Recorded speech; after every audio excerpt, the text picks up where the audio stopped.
Bonjour à toutes et à tous. Moi, je suis en quatrième année de thèse et j'ai donc intitulé ma présentation Ça brûle, une histoire de savane africaine racontée par ses habitants et ses sédiments, puisque je travaille en écologie du feu, donc ça veut dire que j'étudie les interactions qui existent entre les régimes de feu, les pratiques des humains et la végétation. Et moi, ma région d'étude, elle est donc au Cameroun, en Afrique centrale. Ça brûle beaucoup là-bas, comme sous toutes les tropiques. En fait, c'est les surfaces brûlées à l'échelle de la Terre se concentrent dans les écosystèmes tropicaux.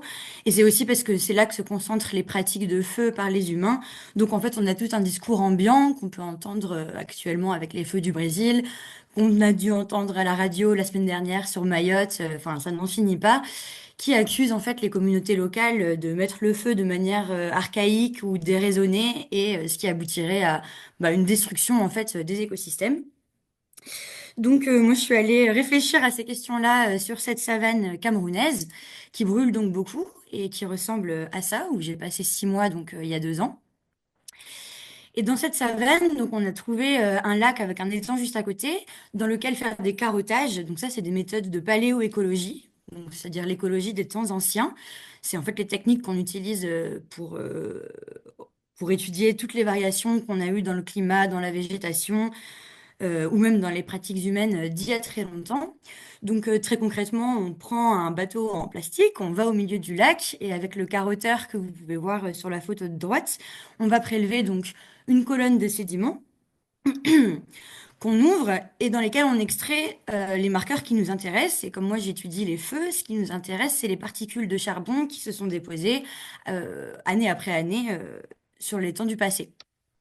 Et ces particules de charbon-là, donc on les isole, on en fait des photos, on les compte automatiquement avec des logiciels que vous avez peut-être déjà utilisés au lycée. Moi, j'étais tombée dessus au TP du bac. C'est des logiciels pas très compliqués qui nous permettent de donc, reconnaître les particules, les compter, mesurer leur surface.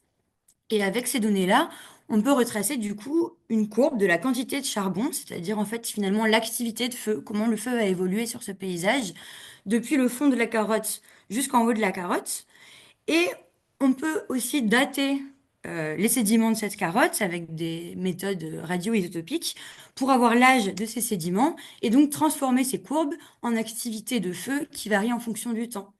Donc là, vous avez deux courbes parce qu'il y avait deux lacs, du coup. Et donc, on voit que les signaux sont pas pareils. Donc, ce qui est intéressant de comparer aussi à l'échelle du paysage, même si on a quand même une tendance commune. Moi, mes carottes, elles sont vieilles de 2000 ans. Donc, on voit que dans cette savane africaine, comme dans la plupart des savanes du monde, en fait, on a une réduction des feux sur les derniers siècles qui s'est même accentuée sur les dernières décennies. Donc ça, c'est des photos des charbons qu'on peut retrouver et dont on essaye aussi de retrouver quelle était la biomasse brûlée à l'époque en fonction des structures de tissus qu'on peut deviner dans ces particules de charbon qui ont quand même 1000 ans, 2000 ans pour certaines. On fait aussi des calculs de leur morphologie, on mesure leur longueur fois leur largeur, parce qu'en fait, statistiquement, les charbons herbacés, quand c'est des herbes qui brûlent, vont être beaucoup plus allongés. Quand c'est des arbres qui brûlent, des ligneux, ça va être des charbons beaucoup plus compacts. Donc avec ce genre de calcul, on peut aussi retrouver si, à l'époque, la savane était plutôt à dominante herbacée ou plutôt à dominante arborée. Et en fait, donc les paléoécologues, ils font des reconstructions comme ça très précises où moi j'ai regardé que les feux, mais en général, les chercheurs, chercheuses regardent aussi les marqueurs du climat, etc. et des pollens, par exemple, pour reconstruire la végétation. Et quand j'ai commencé la paléoécologie au début de ma thèse, je trouvais que c'était, comment dire, un peu hors sol, parfois un peu coupé des réalités actuelles, concrètes des gens qui vivent sur les écosystèmes qu'on étudie. Donc, j'ai décidé de mélanger cette méthode de paléoécologie avec une méthode d'ethnoécologie, juste sur la dernière partie de notre signal, c'est-à-dire l'actuel, le récent, en passant donc 6 mois en brousse pour poser plein de questions aux gens sur ce qu'ils comprennent de l'évolution de leur savane, comment eux est-ce qu'ils mettent le feu, comment fonctionnent les plantes, etc. En fait, l'ethnoécologie, on étudie l'écologie, donc les interactions entre les êtres vivants, mais à travers l'ethno, c'est-à-dire à travers les savoirs traditionnels, les savoirs locaux des gens qui habitent sur les écosystèmes. Donc ça implique des enquêtes, on leur pose beaucoup de questions par groupe, individuellement. Ça implique ce qu'on appelle des observations participantes, on va prendre part aux activités de leur quotidien, donc mettre le feu, aller à la chasse. Il y a des méthodologies qui existent comme de la cartographie participative, où ensemble on peut essayer de redessiner des cartes pour comprendre comment le paysage est perçu par les gens, coller des post-it sur des images aériennes, ce genre de choses. Ce qui m'a permis de comprendre qu'en fait la savane, d'après ce qu'ont expliqué les gens, elle est composée de 5 habitats différents qui du coup vont tous contenir en fait des plantes différentes. On a observé les plantes avec les gens. C'était incroyable de voir à quel point ils connaissent des détails, mais ultra pointus, de mécanismes biologiques ou écologiques que nous, on apprend voilà, à l'école, au lycée ou en études supérieures. Donc ça, c'est assez passionnant. Et après, on essaye de faire des grands diagrammes assez colorés pour comprendre un petit peu comment les flores de ces différents habitats s'interconnectent et surtout qui c'est qui brûle. Et en fait, dès le début, on retrouve là-bas un peu 3 usages du feu qui existent un peu sous tous les tropiques et qui sont répartis en fonction des groupes ethniques qu'on trouve sur ce paysage. Donc on a d'abord les Mboumes qui sont les autochtones qui eux pratiquent l'agriculture sur brûlis. On a ensuite les Peuls qui sont des bergers qui eux vont utiliser le feu pour régénérer les pâturages, les herbes pour nourrir leurs bœufs. Et on a les Gbaya qui eux sont chasseurs et qui vont utiliser le feu pour faire sortir leurs proies et les attraper comme ça. Donc, je m'étais amusée à mettre au point des méthodologies un peu quantitatives et qui ressemblaient un petit peu à des jeux pour pouvoir réunir ces infos, les infos qui m'intéressaient et construire du coup, bah, voilà, encore des graphiques qui montrent que les gens ne brûlent pas la même chose en fonction de leur activité et du moment de la saison sèche.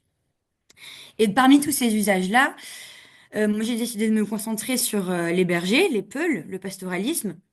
Parce que c'est eux qui mettent les plus grands feux, parce que ce qui leur intéresse, c'est de brûler toute la savane pour nourrir leurs bœufs. Et comme ils sont nomades, les gens les détestent, parce que les bœufs vont ravager les cultures, ils sont stigmatisés, ils sont accusés de mettre le feu comme si c'était quelque chose de mal. Et en fait, ces gens, quand vous leur demandez est-ce que c'est important de mettre le feu dans la savane, ils vous expliquent tous les mécanismes qui font que les espèces de la savane sont adaptées, voire dépendantes des feux. À commencer par les herbes, qui sont hyper importantes pour beaucoup d'activités du quotidien, que ce soit pour la construction ou pour la fabrication des ruches, comme vous voyez en bas à gauche par exemple. Et ces gens, ils ont un énorme problème en ce moment. C'est une plante invasive qui s'appelle Chromolena odorata. À l'origine, elle vient de l'Amérique du Sud, mais en fait, elle a été introduite au milieu du XXe siècle par bah, nos ancêtres, par des ingénieurs agronomes français et des colons qui sont allés s'installer notamment en Afrique. Et c'est devenu la pire plante invasive de toute l'Afrique et de l'Asie tropicale. Et donc, elle envahit la savane. Vous voyez sur les photos de gauche que ça forme un espèce de broussailles très très dense dans lesquelles les enfants sont susceptibles de se perdre. On m'a raconté qu'on avait déjà retrouvé leur squelette après un feu. Et cette plante, elle est impossible à tuer en fait. Et elle coupe les feux dont la savane avait besoin pour rester ouverte, pour se régénérer. Et elle va transformer les feux. euh, voilà, là je vous ai mis des petites vidéos. J'espère que vous n'avez pas le son qui va vous ravager les oreilles.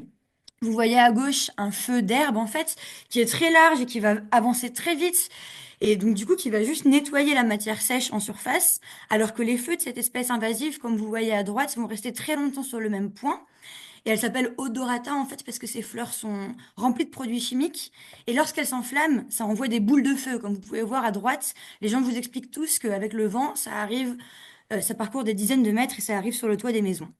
Donc voilà, avec il y a des gros impacts d'ordre écologique et d'ordre humain finalement, parce qu'en fait, comme ça a coupé les feux, et donc les feux qui servaient à régénérer les herbes, et ben cette chromolena, elle pousse partout, donc on n'a plus d'herbe, donc plus rien à manger pour les bœufs, donc les pasteurs, bah, leurs troupeaux juste meurent, ils sont obligés de se sédentariser et passer à l'agriculture, et d'abandonner le pastoralisme et donc le nomadisme. Et bon, ça c'était d'autres résultats quantitatifs un peu intéressants. Mais sur lesquels je ne suis pas obligée de m'allonger parce que ça fait déjà 8 minutes. Voilà, merci beaucoup. Merci beaucoup, Juliette. C'est super intéressant. Est-ce que vous avez des questions?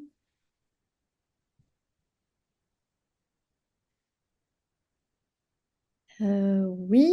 euh, alors, j'ai que l'adresse mail, alors c'est à Flora, c'est ça? Oui, c'est ça, ouais. Ouais, moi, si j'ai une question, mais pourquoi t'as fait tes prélèvements au niveau des lacs et pas sur la terre ferme? Enfin, pourquoi c'est les carottes, c'est au niveau des lacs? Euh, tout simplement parce que sur la terre ferme, il y a des animaux, des bactéries, des gens qui marchent, et en fait, ça reste pas. Avec les D'accord. processus érosifs, donc ça c'est valable pour toute la planète, mais c'est encore plus vrai en tropical, où on a des fortes températures et des fortes précipitations avec beaucoup de lessivage des sols. Donc en fait, toutes les méthodes de paléoécologie, mais finalement c'est même les méthodes que les climatologues utilisent par exemple et qui ont permis de Ok. faire toutes les projections du GIEC, etc. Ça vient de carottages qui sont essentiellement lacustres, éventuellement D'accord, ok. marins ou glaciaires, mais il faut de l'eau quoi. En fait, dans le sol, les marqueurs qu'on cherche ne restent pas. D'accord, ok. Moi, je connais pas du tout ce domaine-là, donc bah, merci. Un Merci pour plaisir. la réponse. Est-ce qu'il y a d'autres questions? Moi, je voulais juste savoir quel était ton parcours. Enfin, qu'est-ce que tu as fait comme étude, enfin, voilà, pour faire cette thèse et ce. J'ai fait l'agro. T'as fait agro, d'accord. J'aimais la bio quand j'étais au lycée. Et ouais, j'aimais juste la bio. Donc j'ai fait prépa bio. Et en fait, par la force des choses, on se retrouve en agro quand on fait ça. Et donc je pense que voilà, ça fait un terrain un peu interdisciplinaire. Ou en tout cas, moi, j'étais intéressée par plein de trucs. Et au final, cette thèse, ça fait 4 ans que j'y suis. J'ai lu tout un tas de choses et ça rend quelque chose de très hybride. Donc j'ai peur qu'ils me disent que finalement, je sois experte en rien. Mais au moins, je me suis amusée.